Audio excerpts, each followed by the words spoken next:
All right, take whatever. First rule of this channel that we do not talk about this channel. Second rule of the channel, this is not legal advice. So this is my, I don't know how many take of today. I have a certain amount of quality control. It is low effort. It is not no effort. So this is going to be the re-rankings for the running backs coming out of the real life NFL draft.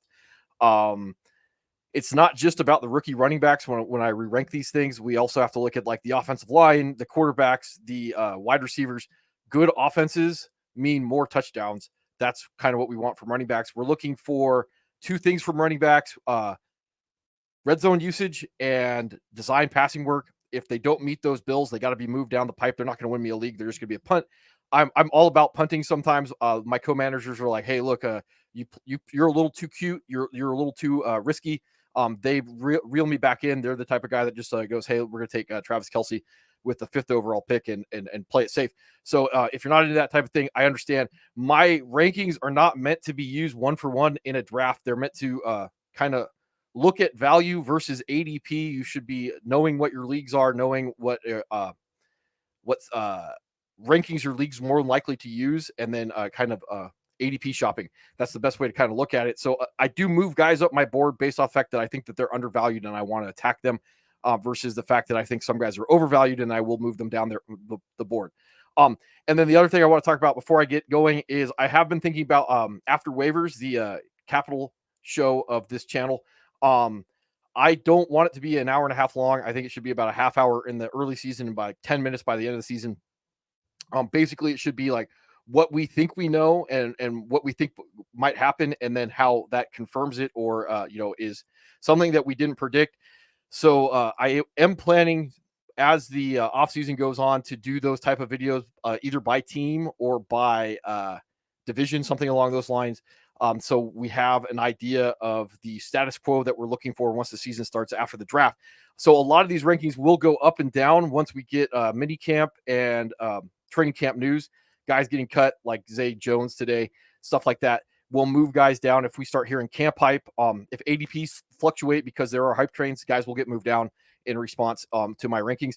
And then the other thing is any piece of news that's not coach speak, we kind of will look at. I was looking or listening to the Underdog guys interview Jay Gruden during the draft, and he was talking about holding Terry McLaurin out for the last 2 preseason games, and that's something that like now we know we should be watching. That means that something's going on, and there needs to be a response to the rankings based off that.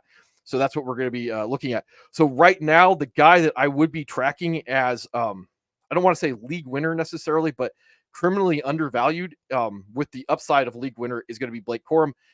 What we're looking at when I look at my rankings is not necessarily, or I should say, we are not trying to capture last year's production. What we're trying to do is predict this year's range of outcomes. And there are certain guys that have a very hard road. And I'm going to look at you, Austin Eckler, and say, how do you win me a league? How do you finish as running back 1? How do you finish as like running back 5? You can't. I don't care about you. Blake Corum, how can you win me a league? Well, if you come in as running back 2 and you're valued at running back 47, I can win a league off of that. I can run you as my flex. I can run you as my RB2.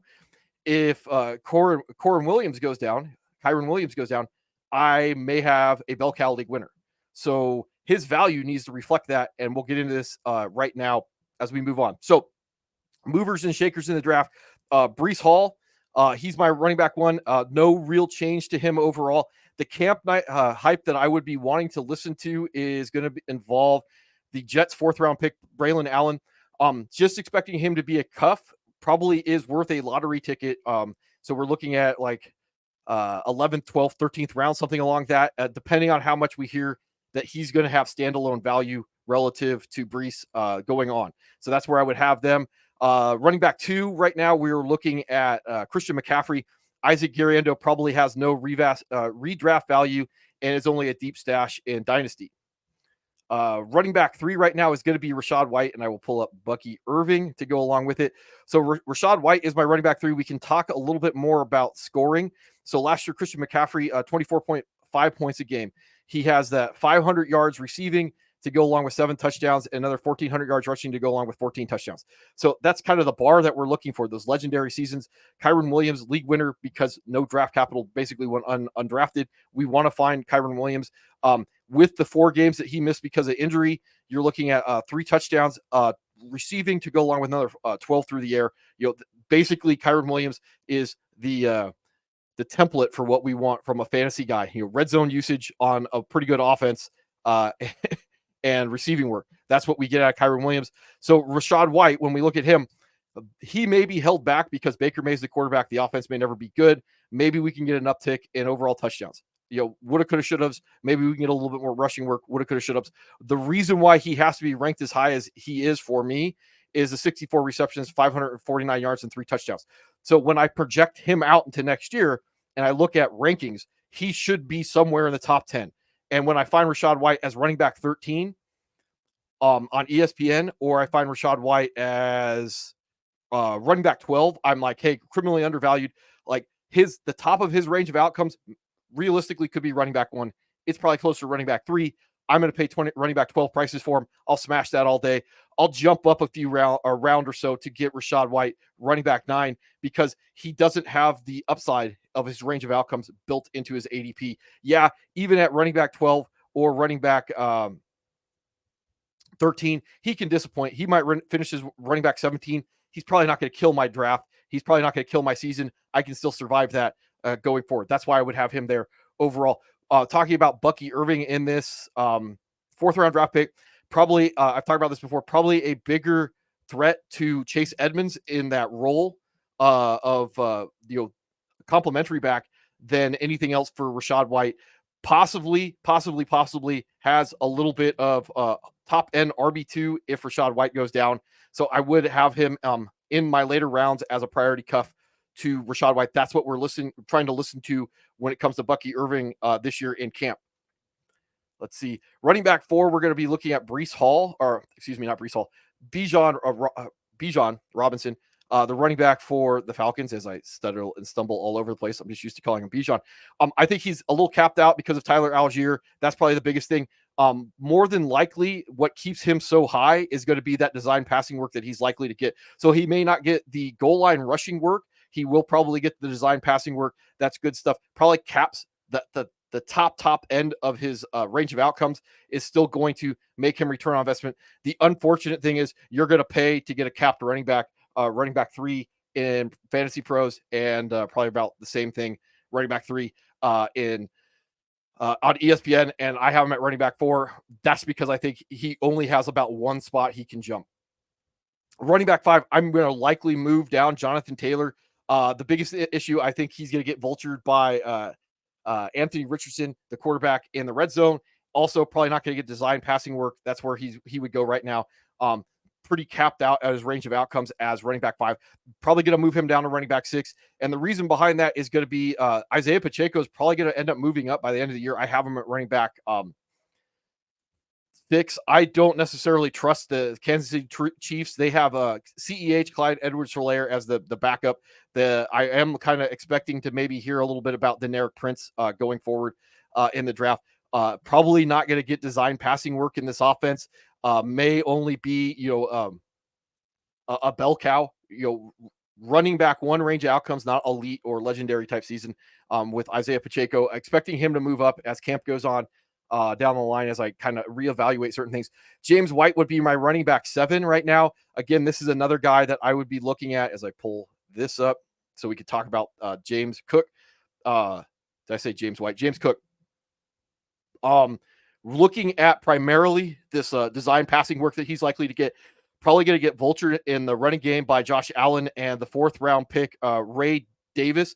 Ray Davis is probably going to be one of those late round lottery tickets as a handcuff. That's what we're listening to, how much the Buffalo Bills like Ray Davis, how much of the workload he's going to cut into James Cook. So James Cook could move down if we expect more of a timeshare. James Cook could stay the same if we just expect Ray Davis to eat into some of the Josh Allen rushing work. Running back 8 right now, and I will pull up the 6th round pick, Dylan Labe. So I have Zamir White going as running back 8. I expect that he will likely be capped out at this draft position. or the ranking, running back 8. With Dylan Labe, Alexander Madison, and Amir Abdullah, I don't know if he's going to get enough design passing work. Gardner Minshew probably pushes him up to the potential to have double-digit touchdowns overall. I just don't know if the passing work's going to be there. That's going to cap him out. The big reason why I have him all the way up at running back 8 after the draft is going to be, it's going to relatively cost me nothing. Running back 23 on ESPN, and I think running back 25, something, running back 21 on Fantasy Pros. I would jump up and get him because I think his range of outcomes is close to running back 8. Saquon is running back 9. They brought in Will Shipley in the 4th round. I was already expecting Will Shipley or the Kenny Gainwell to eat into Saquon a little bit. The other problem is Saquon is going to be over the age apex. So basically you're drafting him expecting that the name and the contract in order to return on investment. My problem with Saquon is going to be I have to pay running back 6 prices, or I have to pay on ESPN running back 5 prices. That's probably the tippity top of his range of outcomes. I would rather be spending quarterback or running back 9 prices to get running back 5. That's just me. And then Will Shipley is probably going to eat into Saquon Barkley, 4th round draft pick. He's going to make the roster. I think that he's just going to get some of Kenny Gainwell's work, but he's also probably going to get some of Saquon's work also as that change of base back. It is probably a good compliment to Barkley overall. I do kind of expect Barkley with that contract to eat into Jalen Hurts rushing touchdowns, something that Swift couldn't do last year. So running back 10 survives the draft a little bit, and that would be Josh Jacobs. I did think about this. There is some flaws to Marshawn Lynch, the 3rd round draft pick that went to the Packers this year. Basically, if Josh Jacobs doesn't have anything left in the tank, if he's lost a step, and I think Josh Jacobs is too good at football to really have his skills diminished, even if he's lost a step. He's a good running back.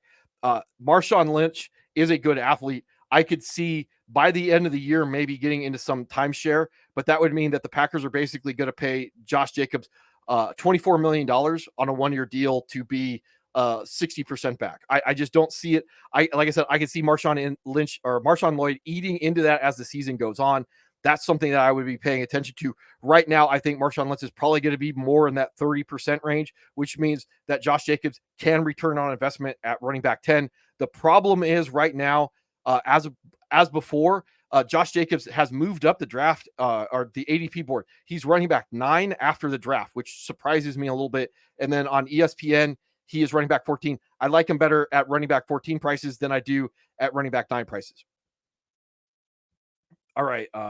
Running back 11, Travis Etienne. I don't have a lot to say about that. Got to probably get some design passing work. Dearness Johnston, Tank Bigsby probably bother me a little bit. They did go out, I think, and draft a running back, if I'm not mistaken. Yeah. Keelan Robinson, 5th round pick. Doesn't mean he's going to make the team. Doesn't mean that he's going to eat into Travis Etienne at all. Overall, it's more the lack of efficiency that Etienne had last year and how they started using Dearness Johnston more as the season went on. Running back 12, Joe Mixon. So this one is one of the ones that I talk about. Like, it's not just the running backs that we have to look at. So I go team and I go Houston, and you see that their 2nd round pick, it was Blake Fisher out of Notre Dame, who I did like, and their 4th round pick was tight end Cade Stover out of Ohio, who's a little bit more of a blocker. So I do like that with the Houston, good offense, more opportunities for Joe Mixon, probably capped as a pass receiver and as a runner over the age apex. Running back 12 to return on my investment. Overall, running back 15, probably I would pull the trigger, or I'd be more likely to pull the trigger at Joe Mixon, running back 15 prices. Joe Mixon, running back 12. I'm not going to pull the trigger on him on an ESPN league. We're going to talk about Jahmyr Gibbs and David Montgomery right now, and I can pull up the scoring leaders. So last year, points per game, Jahmyr Gibbs, 16 points per game. David Montgomery was at 14.8. And there's a lot of asterisks and buts and maybes on all of this because David Montgomery missed time. Jahmyr Gibbs missed time. David Montgomery had the backfield at certain points. Jahmyr Gibbs had the backfield at certain points. From an overall statistical standpoint, like Jahmyr Gibbs was used more in the passing game. We expect that. David Montgomery was used more in the goal line. We expect that. That kind of flopped at the end of the season. Jahmyr Gibbs, 10 rushing touchdowns. David Montgomery, 13 rushing touchdowns. I could definitely see that Jahmyr Gibbs does take a slight step forward, but that would also mean that David Montgomery would take a step back. I would still rank them together as running back 13 here. The reason behind this is because if one of these guys goes down, you have running back 1 written all over them. That's what I would do. You do you overall, how you want to run this. I would not be pulling the trigger on running back 5, Jahmyr Gibbs, or would I be pulling the trigger on running back 7, Jahmyr Gibbs? What I would be doing is pulling the trigger on David Montgomery prices right now, if I can hunt him down. Running back 20 and running back 18 to return on my investment. Even if he disappoints me, he's probably going to return at running back 18, even if he doesn't have upside built into him. Reason why I bring all this up is the big loser in the draft overall right now is our running back 2 last year, Kyren Williams. The 3rd round pick for the Rams, it was Blake Corum. Blake Corum, the best pass blocker in the draft, maybe the best actual football player at running back in the draft also. He goes to the Rams. Last year, Kyren Williams was in that like 80, 90% snap share. I imagine this year we're going to see it about 50%.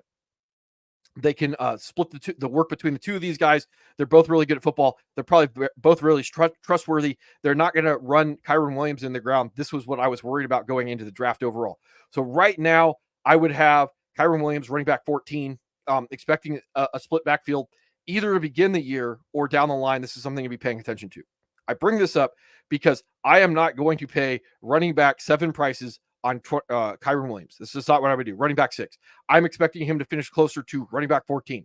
What I would be willing to spend is the running back 47 prices on Blake Corum. That's what I would be willing to spend on. Running back 43 in Fantasy Pros, running back 47 on ESPN. I would smash that all day to get a running back 2 with league winning upside, the ability to take over 80 to 90% of the backfield if there's a Kyren Williams injury. So am I saying Blake Corum is about running back 14? Yes. Am I saying I would draft him at running back 14? No. I'm saying I would probably looking to prioritize him about round 10 of my draft relative to his ADP. All right. Running back 15 is Derrick Henry. Probably going to have limited upside over the age apex. Not a lot to talk about with that. What I am going to talk about is the 5th round draft pick by the Ravens that we kind of need to be paying attention to. So Keaton Mitchell coming off the knee injury, they went out and they drafted Rasheen Ali. And it's just not pulling up for me right now. Rasheen Ali, running back out of Marshall. The more I've watched him and the more I've listened to people talk about him, I would not be surprised that he is the change of pace back, at least until Keaton Mitchell could come back. May have a certain amount of league winning upside if there is an injury to Derrick Henry or he's just ineffective over the age apex. So again, this is another one of those flyers that I would be throwing out there. Derrick Henry, I think is a hard road to return on investment. Running back 8, which I don't think he's going to match attached to this offense. Running back 9, I just don't think it's going to happen. He's not going to get the receiving work. Even if he finishes at running back 8, that's the top of his range of outcomes without the receiving work that he's likely to get. Running back 16 right now, Aaron Jones to go together with Ty Chandler. Probably the bigger news out of this is going to be the JJ McCarthy pickup that the Vikings did in the first round of the draft. Probably gives a better chance that the offense is going to be in that not bad to okay range to allow Aaron Jones to return on investment. Aaron Jones, though, right now, again, this is another guy over the age apex, may end up being in a timeshare with Ty Chandler. That's the problem I would run into him. He's 29, going in the season, 1 year, $7 million contract to go to an okay offense, rookie quarterback or Sam Darnold. That's why I would have it running back 16 overall. Gus Bus, running back 17. The main thing to look at this when I talk about Gus Bus is whether or not J.K. Dobbins makes the roster. That's something we'll be listening to. If J.K. Dobbins stays on the roster, we hear camp hype about J.K. Dobbins, would move Gus Bus down. The other thing I would be looking at is 6th round pick Kamani Vidal out of Troy. In this case, I watch tape on him. The more I watch tape on him, he's just Gus Bus, but younger. Gus Bus, $4 million deal. Easy to get out from underneath him. Offense led by Justin Herbert. probably would be paying a lottery ticket on Vidal, but Gus Bus, running back 17. And, that's what I would be expecting his range of outcomes to be if he's able to, if J.K. Dobbins gets cut and he's able to hold off the rookie. And I'm just trying to hunt down if I can find Gus Edwards, running back 33. I think I would pay that price for potentially running back 16 range of outcomes. Running back 18, Devin Singletary. They two things to talk about. Maybe they give a little bit of run to Eric Gray, the 5th round pick they had last year. But the bigger thing is their 5th round pick this year, Tyrone Tracy Jr. Again, good athlete, converted wide receiver, going to the Giants. Maybe not a good offense. I don't like any of those things. But again, we're just price shopping. He's not even, he doesn't even come up on ESPN on Fantasy Pros. I think he's running back 85. Yeah, 85 overall. I'm going to smash that as a lottery ticket. Devin Singletary to start the season, I would say probably has running back 2 range of outcomes if he's the bell cow in this offense. I think that's a fair way to look at it overall. So if I'm looking at my Devin Singletary shares, like I'm downplaying him because it's probably not a good offense overall. I don't know how much the backfield scares me. Running back 32 prices, yeah, I would pay running back 32 prices to potentially have an RB2 limited range of outcomes. Zach Moss, Chase Brown. This is another one where I like the what the team did in the draft with the Bengals. So I would move these two guys up. Remember, if either one of these guys goes down, you're looking at an RB1 more than likely. They took Mims, the offensive tackle out of Georgia in the 1st round. They also went out and got Eric Hall and Tanner McLaughlin, maybe more inline blocker or pass receivers than actually run blockers. But at the end of the day, I like the offensive line pick to potentially upgrade Zach Moss and Chase Brown. That's why I would have them about here. Again, factoring in if one of them goes down, the other one's probably going to win you a league. Zach Moss, running back 31 to be an RB2. Chase Brown, running back 36 to flirt with RB2 also, even if it's a split backfield. Running back 21, Ramondre and Antonio Gibson. And again, Ramondre and Antonio Gibson. Ramondre is probably an RB2 with running back 1 upside if Antonio Gibson goes down. Gibson is probably an RB3 with running back 1 range of outcomes if Ramondre goes down. In this case, this is another one where I have to look at the draft for the Patriots. So Drake May, Jalen Polk, Caden Wallace, the offensive tackle, Layden Robinson, the offensive guard, Javon Baker. This offense is probably one of the ones that we could look at and go, we think it's going to be bad. It's probably going to be not bad. I want to get pieces of it at the right price. The problem that you're going to run into is Ramondre is probably appropriately valued at running back 20. Running back 19. The other guy, Antonio Gibson, probably not appropriately valued at running back 38. So I would probably be more inclined to take that running back 38 range of outcomes on a guy that might be in a split backfield or potentially could win me a league if Ramondre goes down. That's how I would look at it. So this is another lottery ticket based off the backfield. Next, I have running back 22, Tajay Spears and Tony Pollard. Tony Pollard signed an $8 million a year contract. I still expect this to be a backfield or a split backfield.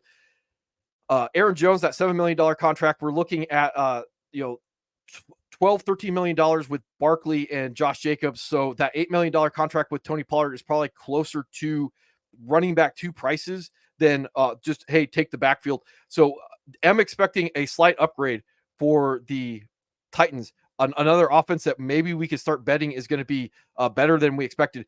J.C. Latham, the offensive tackle out of Alabama, going with the 1st round pick to the Titans. So we can maybe expect to pay a little bit to get a return on investment for Spears and Pollard. The biggest issue why I would take, or the big reason why I would look at taking these guys, and you see in Fantasy Pros, Pollard's running back 25 and Spears is running back 35. And then on ESPN, they're looking at right now, and these are stuff to be tracking as the season goes on to see where these guys, the values change. Tajay Spears 30, Tony Pollard 30. Either one of these guys go down, you're going to win a league. You're going to have an RB1 that's going to get the passing work attached to, which probably a good offense. So again, that's what I would be looking at my return on those two guys relative to the cost, knowing that I have a lottery ticket for a running back 1 if somebody goes down. Kenneth Walker, Zach Charbonnet, another split backfield between the two of them. Again, I don't know how they're going to shake out. Offense is probably going to be somewhere in the okay range. Zach Charbonnet 39, I like a lot better than going out and trying to get Kenneth Walker the third, if I can hunt him down. Kenneth Walker the third, running back 17, I think slightly overvalued. I would probably take the guy underneath that because their range of outcomes are going to compress each other, and then you are expecting to a guy to get injured to return on that investment. I take the under on those two. The way I go. So Devin A-Chain all the way down here at running back 24 prices. And again, part of this is going to be not that I dislike him. I will talk a little bit more about Devin A-Chain. It has to do with the fact that they went out and they spent on a running back in the draft, 4th round draft capital to go to Tennessee running back, as it takes me a second to get this pull up. Tennessee running back Jalen Wright. So right now they're going to have Raheem Mostert, Jeff Wilson, and Jalen Wright in the backfield. I don't know how it's going to shake out. So it's a hard road for any of these guys to end up getting that running back one workload to win me a league. A-Chain is probably the best out of the bunch. He is probably special, high efficiency guy. I don't have a problem with the value. I think it's in the ESPN league. Devin A-Chain running back 13. That's probably the top of his range of outcomes with the split with the backfield. Because remember, any of these guys get hurt, Jalen Wright's probably going to step in and get some run. That's going to limit the range of outcomes of A-Chain. On ESPN league, I would feel better paying that running back 16 price because he is going to win me some weeks with the high efficiency that he's going to have attached to this offense. I'm not interested in the other guys. I don't even know where Mostert is going. Running back 34 is going to return some value. Running back 34 for Mostert over the age apex to return on like a running back 24. I think he's worth running back 24 at running back 34 prices. That's how I would look at these guys when I go into a draft, attacking them, knowing who I want in any particular round. I don't want just the fantasy football gods to bestow me a championship. I want to go out and earn it by predicting future ranges of outcome. Jalen Warren and Najee are running back 25 overall. You're really needing to find one of these guys to get injured to get running back range of outcomes or running back one range of outcomes. Otherwise, they're probably both low end RB2s. The one thing I do like about both these guys coming into the season is that the Pittsburgh Steelers really addressed the offensive line again, and they brought in a run blocking wide receiver, believe that or not, that I do like in Roman Wilson. If I could go find Pittsburgh. They brought in Troy Fatanu out of Washington, offensive guard, and Zach Frazier, center out of West Virginia. I definitely think that's going to upgrade the offensive line. So again, the big problem is I think this offense is only going to be okay. Limited amount of touchdowns that are probably going to be distributed equally between the two of them. You are looking at trying to get lucky with an injury to win your league. Running back 26, James Conner, he drops 5 full spots with Trey Benson going in the 3rd round of the draft. Let's see, positions, running back, Trey Benson. So this is another one that I would be expecting that Trey Benson is going to eat into the backfield as the season goes on. It may end up as a timeshare by the end of the year. I definitely think at age 29, Connor's going to be gone next year, and it's Benson's backfield. How in redraft I win this, I don't know outside of the story that I tell with either a Connor injury and they like Trey Benson. I think he has some stuff he needs to work on as a football player. And then the other thing is he eats into this role. So maybe by the end of the year, it's his backfield. But again, I'm not going to overspend on Trey Benson, running back 26 prices. That's what I would be looking at to spend on him. I think he's going underneath that. So as long as I can get my Trey Benson shares, running back 38, I would be spending on Trey Benson. And Trey Benson running back 4. Yeah, I would spend on that. I think that's a good value relative to what could happen on the season overall. Probably a slow start. This is stuff I'd be looking in draft. Javonte Williams, Samaje Perine, Jaleel McLaughlin, and then the rookie Ostic Esteme. And this is the biggest thing that I would be looking at with Esteme, 5th round draft capital. I've talked about this. I would have liked a 4th round draft capital on him. I bet the Broncos do not re-sign Javonte Williams next year. That would put him in the role of bell cow potentially. Overall, the biggest thing I'd be looking at is either probably Javonte is probably not going to get cut. Better chance that he's going to get traded. P. Ryan could get cut, and that would move Estime up into that handcuff range, potentially eating into Javonte as the season goes on. All right, running back 28, I would have DeAndre Swift on the season. So I'm expecting Khalil Herbert to get moved. I can pull this up so I'm not just sitting here doing nothing. I am expecting Khalil Herbert to get moved, as I can pull off that. I am expecting Khalil Herbert to get moved. He's in the last year of his deal. He's pretty good overall. Like the Cowboys or the Chargers would probably be like a preferable landing spot for him overall. Roshan could probably be the complementary back to the things that DeAndre Swift doesn't do well.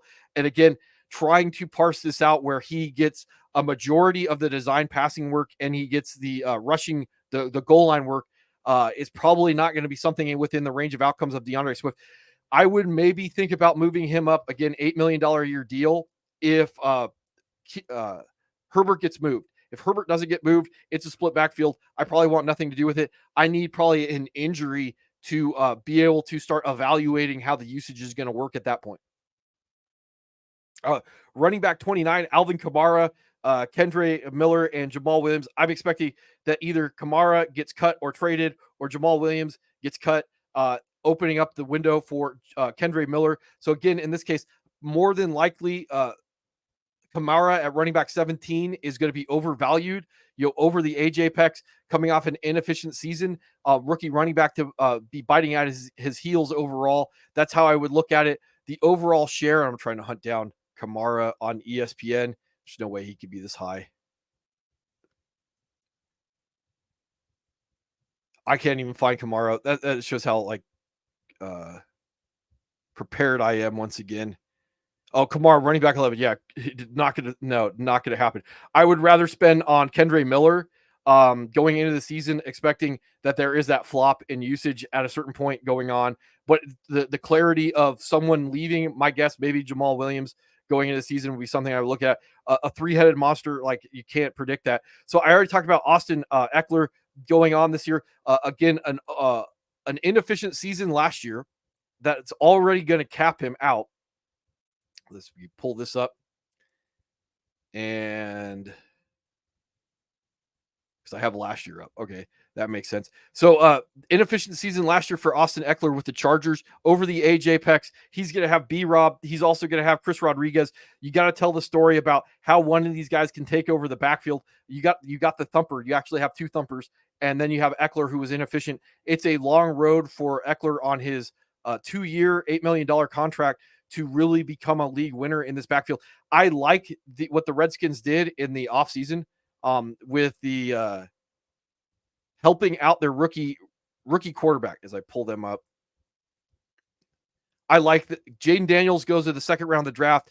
You're looking at Ben Sano, Brandon Coleman, Luke McCaffrey to go along with what they already have there. I like all of that. So this is another offense that we could expect to be bad, or that we think is bad that could be good. I don't mind spending prices on that, even if Eckler's going to have to entirely eat into B-Rob, who at certain points looked okay last year. And then you had Chris Rodriguez in the backfield too. I think he's like a third round pick. So it's a hard road for any of these guys to return on investment. You're looking at like multiple injuries for and Austin Eckler to find the fountain of youth to actually matter. I'm not touching the Browns backfield with Nick Chubb coming back, Deontay Foreman, Pierre Strong, Jerome Ford, and then the Cowboys backfield. I absolutely want nothing to do with at this point in time. So I pull them up. You're looking at, your guess is going to be as good as mine to figure out as I get rid of the Bears. Rico Dowdle, that 1-year deal, I think it was like a $1 million contract or something like that. I was expecting to move him up after the draft to running back 10, but they went out and they signed Zeke. You're also looking at Royce Freeman they signed. Snoop Connor's there, cast off from the Jaguars. He had a little camp hype a couple years ago. They like Malik Davis from what I've heard so far. It's going to be really difficult. And then they have Deuce Vaughn to be that change of pace back. This is probably the worst backfield to own. To parse out how it wins me a league, that's how I would update my running back rankings going into the season or the offseason to try and figure out what the camp hype is and what the roster moves are going forward.